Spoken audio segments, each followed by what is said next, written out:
ओम नमो भगवते वासुदेवाय नमः। बोलो भगवान बृहस्पति देव की जय। प्रिय भक्तों, गुरुवार बृहस्पति को बुद्धि और शिक्षा का कारक माना जाता है। गुरुवार को बृहस्पति देव की पूजा करने से धन, विद्या, मान, सम्मान, प्रतिष्ठा और कई अन्य मनोवांछित फल की प्राप्ति होती है। धार्मिक ग्रंथों के अनुसार गुरुवार को भगवान बृहस्पति की पूजा का विधान है। गुरुवार के दिन व्रत और कथा सुनने से घर परिवार में सुख समृद्धि बनी रहती है। प्रिय भक्तों, आइए सुनते हैं दादी नानी के समय की गुरुवार व्रत की पौराणिक कथा शुरू करने से पहले अगर चैनल को अभी तक लाइक एंड सब्सक्राइब नहीं किया है तो जल्दी से कर लीजिए। चलिए कथा को आरंभ करते हैं। प्राचीन समय की बात है। एक नगर में एक बड़ा व्यापारी रहता था। वह जहाज़ों में माल लाद कर दूसरे देशों में भेजा करता था। वह जिस प्रकार अधिक धन कमाता था उसी प्रकार ही जी खोल कर दान करता था। परंतु उसकी पत्नी अत्यंत ही कंजूस थी। वह किसी को एक दमड़ी भी दान नहीं देने देती थी। एक बार सेठ दूसरे देश व्यापार करने को गया तो पीछे से बृहस्पति देव ने साधु वेश में आकर उसकी पत्नी से भिक्षा मांगी। व्यापारी की पत्नी बृहस्पतिवार देव से बोली, हे साधु महाराज, मैं इसे दान पुण्य से तो तंग आ गई हूँ।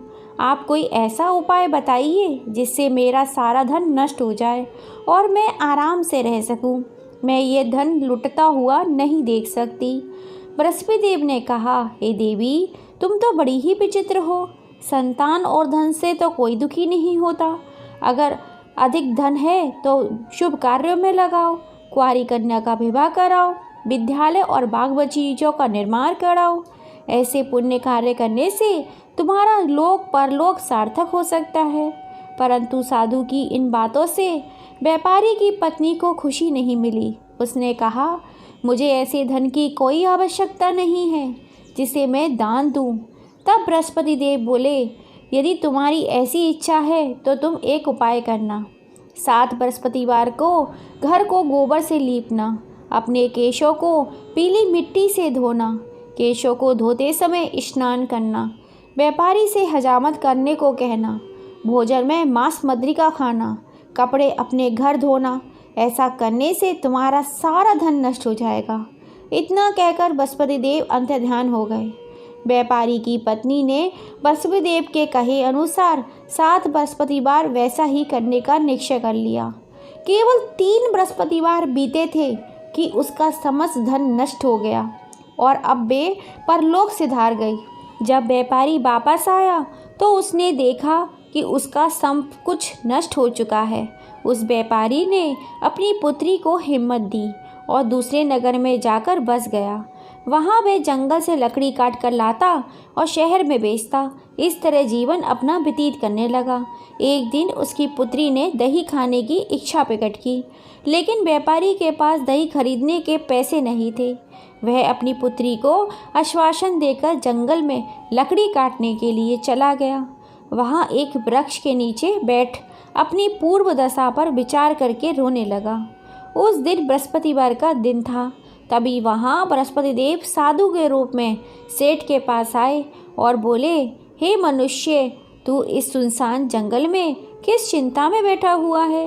तब व्यापारी बोला, हे महाराज, आप सब कुछ जानते हैं। इतना कहकर व्यापारी अपनी कहानी सुनाकर रो पड़ा। बृहस्पति देव बोले, देखो बेटा, तुम्हारी पत्नी ने बृहस्पति देव का अपमान किया था, इसी कारण तुम्हारा ये हाल हुआ है। लेकिन अब तुम किसी प्रकार की चिंता मत करो। तुम गुरुवार के दिन बृहस्पति देव का पाठ करो।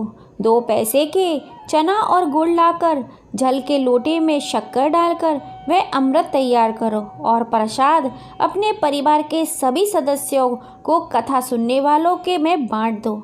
स्वयं भी प्रसाद और चरणामृत को ग्रहण करो। भगवान तुम्हारा अवश्य ही कल्याण करेंगे। साधु की बात सुनकर व्यापारी बोला, महाराज, मुझे तो इतना भी नहीं पैसा मिलता कि मैं अपनी पुत्री को दही भी लाकर खिला सकूं। इस पर साधु जी बोले, तुम लकड़ियां लेकर शहर बेचने जाना। तुम्हें लकड़ियों के दाम पहले से दुगने चौगने मिलेंगे। इससे तुम्हारे सारे कार्य सिद्ध हो जाएंगे।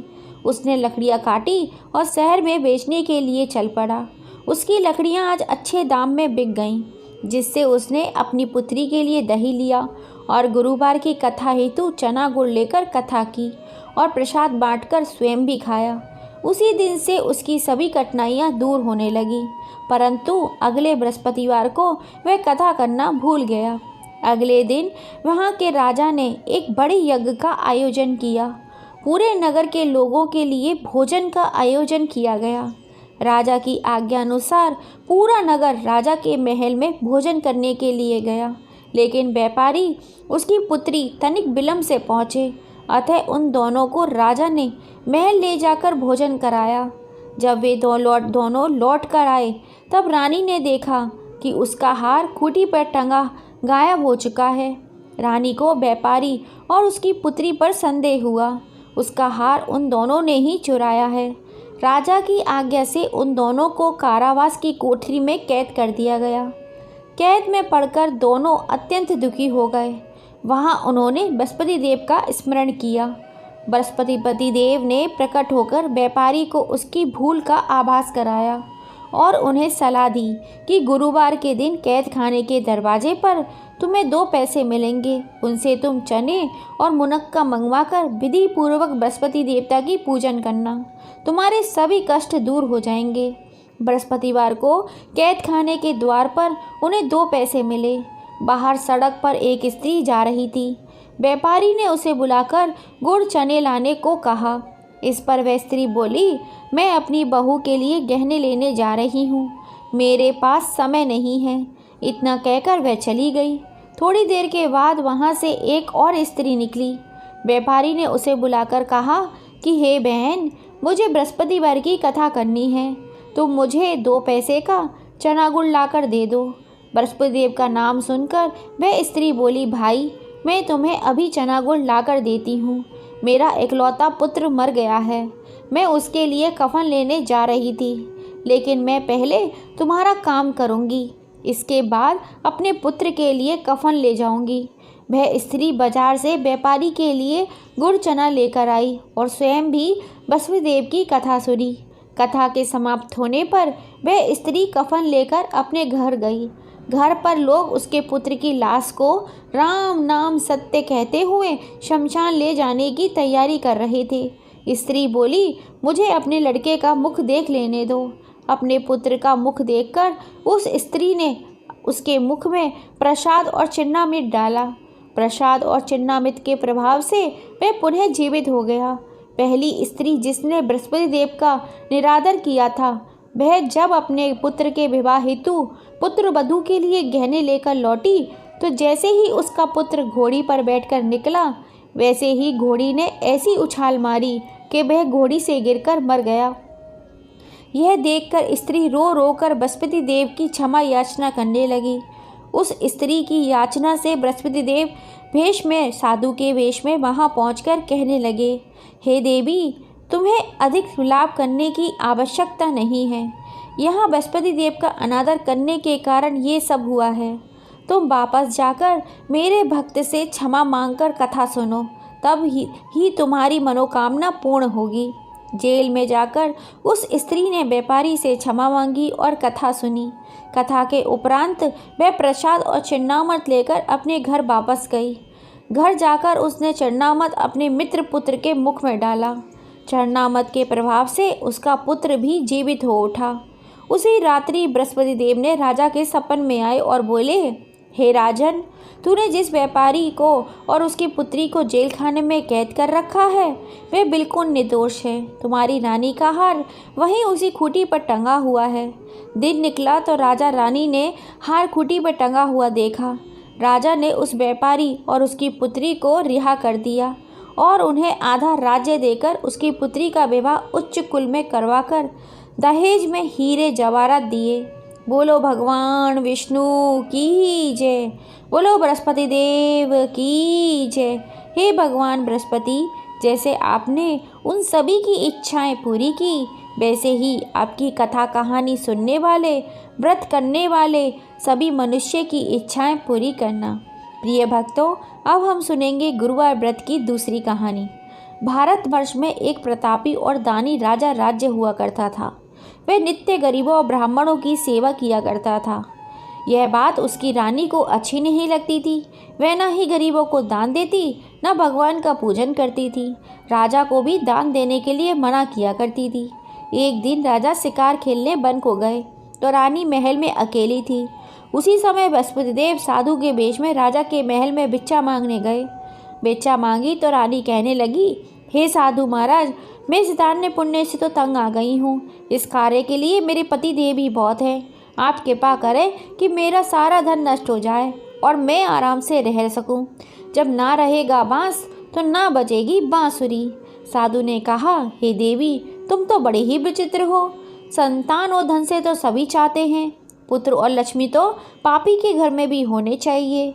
यदि तुम्हारे पास धन अधिक है तो भूखे मनुष्यों को भोजन कराओ, प्याऊ लगवाओ, ब्राह्मणों को दान दो, मुसाफिरों के लिए धर्मशाला खुलवाओ, कुंवारी कन्याओं का विवाह कराओ, उनका विवाह, ऐसा और कोई काम करो जिससे तुम्हारा कुल का यश बढ़े और परलोक फैले। परंतु रानी का उपदेश का इस बात का कोई प्रभाव न पड़ा। बोली, महाराज, आप मुझे कुछ न समझाएं। मैं ऐसा धन नहीं चाहती जो हर जगह बांटती फिरूं। साधु ने उत्तर दिया, यदि तुम्हारी ऐसी इच्छा है तो तथास्तु। तुम ऐसा करना, बृहस्पतिवार को घर को गोबर से लीपना, पीली मिट्टी से अपने सिर को धोकर स्नान करना, भट्टी चढ़ाकर कपड़े धोना। ऐसा करने से आपका सारा धन नष्ट हो जाएगा। इतना कहकर वे साधु महाराज वहाँ से अंतर्ध्यान हो गए। साधु के अनुसार कही बातों को पूरा करते हुए रानी को केवल 3 बृहस्पतिवार ही बीते थे कि उसकी समस्त धन संपत्ति नष्ट हो गई। भोजन के लिए राजा का परिवार तरसने लगा। तब एक दिन राजा ने रानी से बोला, हे रानी, तुम यहाँ रहो, मैं दूसरे देश जाता हूँ, क्योंकि यहाँ पर सभी लोग मुझे जानते हैं, इसलिए मैं कोई छोटा कार्य नहीं कर सकता। ऐसा कहकर राजा परदेश चला गया। वहाँ पे जंगल से लकड़ी काट कर लाता, शहर में बेचता, इस तरह जीवन अपना व्यतीत करने लगा।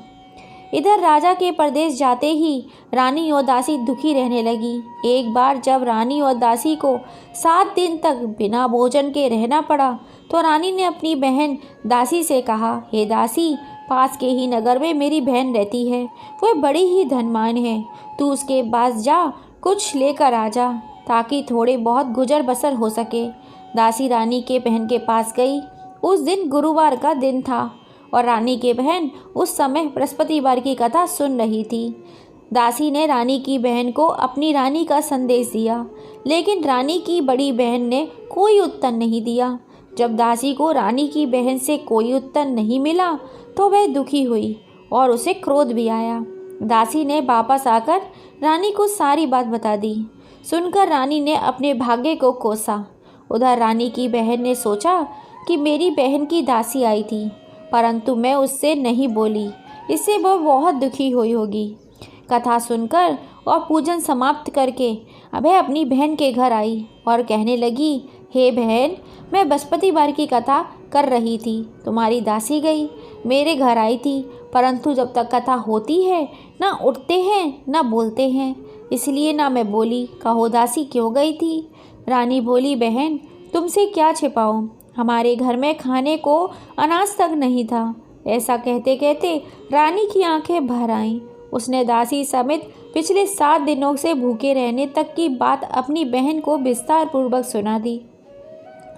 रानी की बहन बोली, देखो बहन, भगवान बृहस्पति देव सबकी मनोकामनाएं पूर्ण करते हैं। देखो, शायद तुम्हारे घर में अनाज रखा हो। पहले तो रानी को विश्वास नहीं हुआ, पर बहन के आग्रह करने पर उसने अपनी दासी को अंदर भेजा तो सचमुच अनाज से भरा हुआ एक घड़ा मिल गया। यह देखकर दासी को बड़ी ही हैरानी हुई। दासी रानी से कहने लगी, हे रानी, जब हमको भोजन नहीं मिलता तो हम रोज व्रत करते हैं, इसलिए क्यों न इनसे व्रत की विधि तथा कथा की विधि पूछ ली जाए, ताकि हम भी रोज व्रत किया करेंगे। तब रानी की बहन ने अपनी बहन से बृहस्पति देव की कथा के बारे में पूछा। उसकी बहन ने बताया, बृहस्पतिवार के व्रत में चने की दाल मुनक्का से विष्णु भगवान की केले की जड़ में पूजन करें तथा दीपक जलाएं। व्रत कथा सुने, पीला भोजन ही करें। इससे बृहस्पति देव प्रसन्न होते हैं। व्रत और पूजन विधि बताकर रानी की बहन अपने घर लौट आई। 7 दिन के बाद जब गुरुवार आया तो रानी और दासी के व्रत रखा। घोड़साल में जाकर चना गुड़ बीन लाई। फिर केली की जड़ का तथा विष्णु भगवान का पूजन किया। अब पीला भोजन कहाँ से आए, इस बात को लेकर दोनों बहुत दुखी थी। क्योंकि उन्होंने व्रत रखा था, इसलिए बृहस्पति देव उनसे प्रसन्न थे। इसलिए वे एक साधारण व्यक्ति का रूप धारण करके 2 थालों में सुंदर पीला भोजन लेकर दासी को दे गए। भोजन पाकर दासी बड़ी ही प्रसन्न हुई। फिर रानी के साथ मिलकर भोजन ग्रहण किया। उसके बाद वे सभी गुरुवार का व्रत और पूजन करने लगी। बृहस्पति भगवान की कृपा से उनके पास फिर से धन संपत्ति आ गई, परंतु रानी फिर पहले की तरह आलस्य करने लगी। तब दासी बोली, देखो रानी, तुम पहले भी इसी प्रकार आलस्य करती थी। तुम्हें धन को रखने में कष्ट होता था, इसी कारण सभी धन नष्ट हो गया। अब जब हमें भगवान बृहस्पति देव की कृपा से फिर से धन मिला है तो तुम्हें फिर से आलस्य होता है। रानी को समझाते हुए दासी कहती है कि बड़ी मुसीबतों के बाद हमने ये धन पाया है, इसलिए हमें दान पुण्य करना चाहिए, भूखे मनुष्य को भोजन कराना चाहिए और धन को शुभ कार्यों में खर्च करना चाहिए। इससे तुम्हारे कुल का यश बढ़ेगा, स्वर्ग की प्राप्ति होगी, पितृ प्रसन्न होंगे। दासी की बात मानकर रानी अपना धन शुभ कार्यों में खर्च करने लगी, जिससे पूरे नगर में उसका यश फैलने लगा। बृहस्पतिवार व्रत कथा के बाद श्रद्धा के साथ आरती की जानी चाहिए। इसके बाद प्रसाद बांटकर उसे ग्रहण करना चाहिए। एक दिन राजा दुखी होकर जंगल में एक पेड़ के नीचे आसन जमाकर बैठ गया। वह अपनी दशा को याद करके व्याकुल होकर रोने लगा। बृहस्पतिवार का दिन था। एकाएक उसने देखा निर्जन वन में एक साधु प्रकट हुए। वह साधु वेश में स्वयं बृहस्पति देवता थे। लकाड़े के सामने आकर बोले, हे लकाड़े, इस सुनसान जंगल में तुम किस चिंता में बैठे हो? लकाड़े ने दोनों हाथ जोड़कर उन्हें प्रणाम किया और उत्तर दिया, हे महात्मा, आप सबको जानते हैं, मैं क्या कहूँ? यह कहकर वह रोने लगा और साधु को अपनी आत्मकथा सुनाई। महात्मा जी ने कहा, तुम्हारी स्त्री ने बृहस्पतिवार के दिन बृहस्पति भगवान का निरादर किया था, जिसके कारण रुष्ट होकर उन्होंने तुम्हारी ये दशा कर दी थी। अब तुम चिंता मत करो, दूर करके मेरे कहने पर चलो, तुम्हारे सभी कष्ट दूर हो जाएंगे और भगवान तुम्हें पहले से अधिक धन संपत्ति देंगे। तुम बृहस्पतिवार के दिन कथा किया करो। 2 पैसे के चने मुनक्का लाकर प्रसाद बनाओ। शुद्ध जल से लोटे में शक्कर मिलाकर अमृत तैयार करो।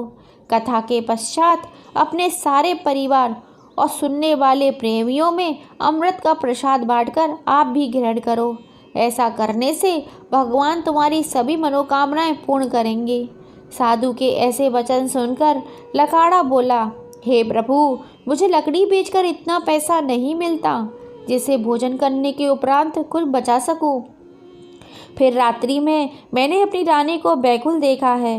मेरे पास ऐसा कुछ नहीं है जिससे उसकी खबर भी मंगा सकूं। साधु ने कहा, हे लकाड़े, तुम किसी बात की चिंता मत करो। बृहस्पतिवार के दिन तुम रोजाना की तरह लकड़ियां लेकर शहर को जाओ। तुमको रोज से दुगना धन प्राप्त होगा, जिससे भली भांति भोजन कर लोगे तथा बृहस्पति देव का पूजा का सामान भी आ जाएगा। इतना कहकर साधु अंतर्ध्यान हो गए। धीरे धीरे समय व्यतीत होने लगा। फिर वही बृहस्पतिवार का दिन आया। लकाड़ा जंगल में लकड़ी काटकर किसी शहर में बेचने गया। उसे उस दिन और दिन से अधिक पैसा मिला। राजा ने चना गुड़ लाकर गुरुवार का व्रत किया। उस दिन से उसके सभी कलेश दूर हो गए।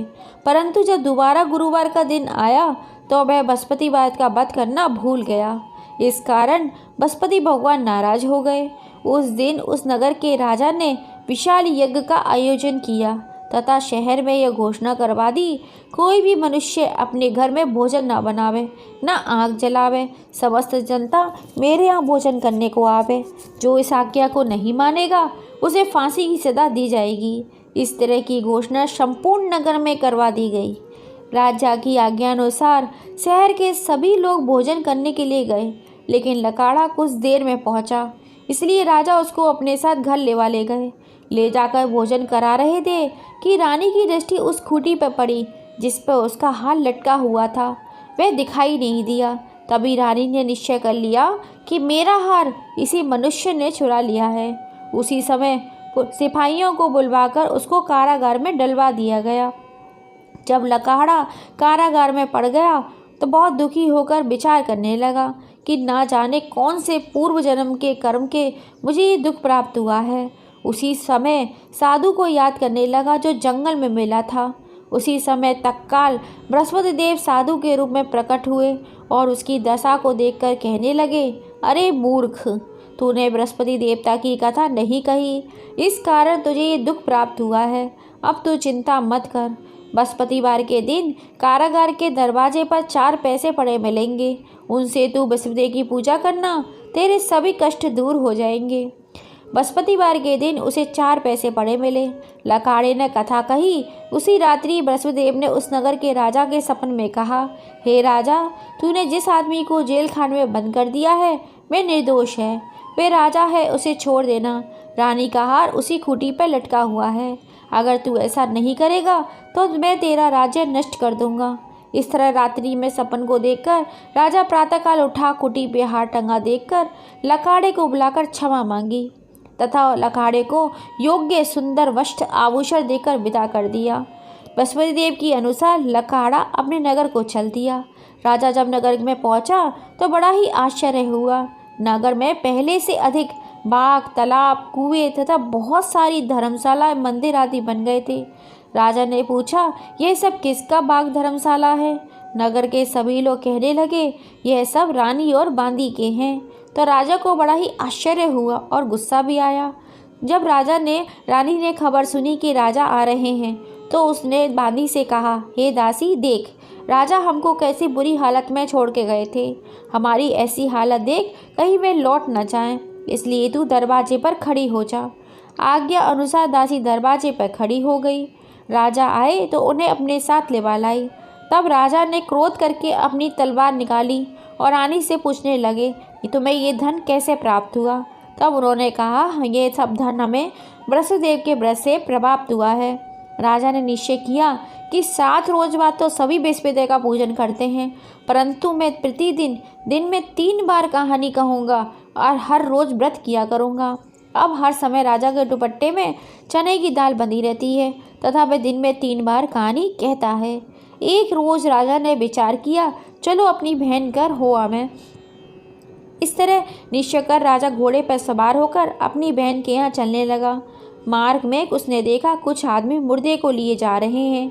उन्हें रोककर राजा कहने लगा, अरे भाइयों, मेरी बृहस्पतिवार की कथा सुन लो। बोले, हमारा तो आदमी मर गया है, इसको कथा की पड़ी है। परंतु कुछ आदमी बोले, अच्छा कहो, हम तुम्हारी कथा सुनेंगे। राजा ने दाल निकाली और जब कथा आधी हुई मुर्दा हिलने लग गया। कथा समाप्त हुई तो मुर्दा राम राम करके खड़ा हो गया। आगे मार्ग में उसे एक किसान खेत में हल चलाता हुआ मिला। राजा ने उसे देखा और उससे बोला, अरे भैया, मेरी बृहस्पतिवार की कथा सुन लो। किसान बोला, जब तक तेरी कथा सुनूंगा तब तक 4 हरैया जोत लूँगा। तू अपना कथा किसी और को सुनाना। इस तरह राजा के आगे चलने लगा। राजा के हटते ही बैल पछाड़ कर गिर गए। किसान के पेट में जोरों का दर्द होने लगा। उसी समय उसकी माँ रोटी लेकर आई। उसने जब ये सब कुछ देखा तो अपने पुत्र से सब हाल पूछा और बेटे ने सभी हाल कह दिया। तो बुढ़िया दौड़ी दौड़ी उस घुड़सवार के पास गई और उससे बोली, तेरी कथा मैं सुनूंगी, तू अपनी कथा मेरे खेत पर चलकर ही कहना। राजा ने बुढ़िया के खेत पर जाकर कथा कही, जिसके सुनते ही बैल खड़े हो गए। किसान के पेट का दर्द बंद हो गया। राजा अपनी बहन के घर पहुंच गया। बहन ने भाई की खूब मेहमानी की। दूसरे रोज प्रातःकाल राजा जागा तो वह देखने लगा कि सभी लोग भोजन कर रहे हैं। राजा ने अपनी बहन से कहा, ऐसा कोई मनुष्य है जिससे भोजन नहीं किया हो? मेरी बृहस्पतिवार की वह कथा सुन ले। बहन बोली, भैया, ये देश ऐसा ही है। पहले यहाँ लोग भोजन करते हैं, बाद में कोई अन्य कार्य करते हैं। अगर कोई पड़ोसी हो तो देखाओ। ऐसा कहकर वे देखने चली गई, परंतु ऐसे कोई व्यक्ति नहीं मिला जिसे भोजन न किया हो। अतः वह कुमार के घर गई जिसका लड़का बीमार था उसे मालूम हुआ उनके यहाँ 3 दिनों से किसी ने भोजन नहीं किया है। रानी ने अपनी भाई की कथा सुनने के लिए कुमार से कहा। कुमार तैयार हो गया। राजा ने जाकर बृहस्पतिवार की कथा कही, जिसको सुनते ही उसका लड़का ठीक हो गया। अब तो राजा की प्रशंसा पूरे राज्य में होने लगी।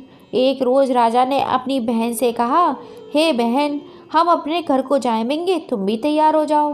राजा की बहन ने अपनी सास से कहा। सास बोली, हाँ चली जा, परंतु अपने लड़कों को मत ले जाना, क्योंकि तेरे भाई के तो कोई औलाद नहीं है। बहन ने अपने भैया से कहा, हे भैया, मैं तो चलूँगी, पर कोई बालक नहीं जाएगा। राजा बोला, जब कोई बालक ही नहीं चलेगा तब तू क्या करेगी। बड़े दुखी मन से राजा अपने नगर को लौट आया। राजा ने अपनी रानी से कहा, हम निर्वंशी राजा हैं, हमारा मुंह देखने का धर्म नहीं है और कुछ भोजन आदि नहीं किया। रानी बोली, हे प्रभु, वसुदेव ने हमें सब कुछ दिया है, तो वे हमें औलाद भी अवश्य ही देंगे। उसी रात को वसुदेव ने राजा के सपन में कहा, हे राजा, उठ, सभी सोच त्याग दे, तेरी रानी गर्भ से है। राजा की बात सुनकर बड़ी खुशी हुई। 9वें महीने में उसके गर्भ से एक सुंदर पुत्र पैदा हुआ। तब राजा बोला, हे रानी, स्त्री बिना भोजन के रह सकती है, पर बिना कहे नहीं रह सकती। जब मेरी बहन आवे उससे कुछ मत कहना। रानी ने सुनकर हाँ कर दिया। जब राजा की बहन ने शुभ समाचार सुना तो बहुत खुश हुई और बधाई लेकर अपने भाई के यहाँ आई। तब रानी ने कहा, घोड़ा चढ़कर तो ना आई, गधा चढ़ी आई। राजा की बहन बोली, भाभी, मैं इस प्रकार ना कहती तो तुम्हें औलाद कैसे मिलती। वसुदेव ऐसे ही हैं, जिसके जैसी मन में कामनाएं होती हैं उस सभी को पूर्ण करते हैं। जो सद्भावना पूर्वक बृहस्पतिवार का व्रत करता है, कथा पढ़ता है, सुनता है, दूसरों को सुनाता है, वसुदेव उनकी सभी मनोकामनाएं पूर्ण करते हैं। वसुदेव ने जैसे राजा रानी को सब कुछ दिया तथा कथा कहानी कहने वाले, सुनने वाले इन सभी भक्तों पर अपनी कृपा हमेशा बनाए रखना। जो ये कथा कहानी सुन रहा हो उन सभी की इच्छाएं पूरी करना। बोलो भगवान बृहस्पति देव की जय। प्रिय भक्तों, अब हम सुनेंगे बृहस्पति देव की आरती। ओम जय बृहस्पति देवा, स्वामी जय बृहस्पति देवा, छेने छेने भोग लगाओ, कदली फल मेवा। ओम जय बृहस्पति देवा, स्वामी जय बृहस्पति देवा, तुम पूर्ण परमात्मा, तुम अंतर्यामी, स्वामी तुम अंतर्यामी, जगत पिता जगदीश्वर, तुम सबके स्वामी। ओम जय बृहस्पति देवा, स्वामी जय बृहस्पति देवा, चरणामृत निज निर्मल, सब पातक हरता, स्वामी सब पातक हरता, सकल मनोरथ दायक कृपा करो भरता।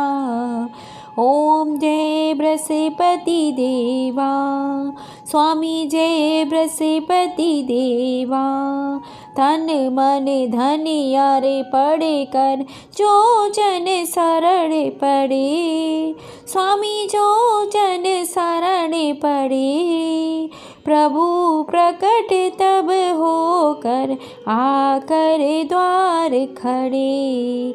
ओम जय बृहस्पति देवा, स्वामी जय बृहस्पति देवा, दीन दयाल दयानिधि, भक्तन हितकारी, स्वामी भक्तन हितकारी, पाप दोष सब हरता, भव बंधन हारी। ओम जय बृहस्पति देवा, स्वामी जय बृहस्पति देवा, सकल मनोरथ दायक, सब संशय हारो, स्वामी सब संशय हारो, विषय विकार मिटाओ, संतन सुखकारी। ओम जय बृहस्पति देवा, स्वामी जय बृहस्पति देवा। जो कोई आरती तेरी प्रेम सहित गावे, स्वामी प्रेम सहित गावे। जेठानंद आनंद सो निश्चय वो पावे। ओम जय बृहस्पति देवा, स्वामी जय बृहस्पति देवा।